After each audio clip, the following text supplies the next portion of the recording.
যাক। আজকে অবশ্যই আমরা জানতে পারতেছি যে আসলে কি বিষয় নিয়ে কথা বলবো আমরা।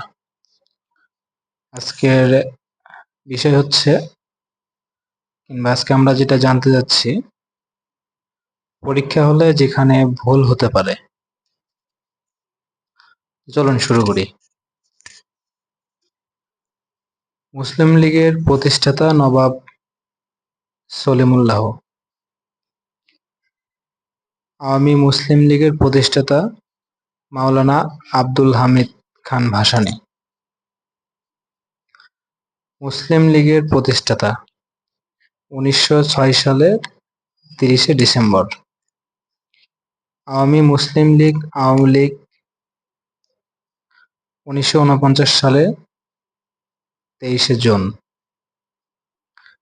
বাংলার প্রথম স্বাধীন নবাব মুর্শিদ কুলি খান।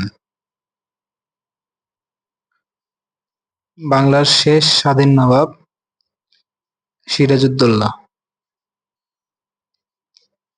বাংলার শেষ নবাব নাজিমুদ্দৌলা।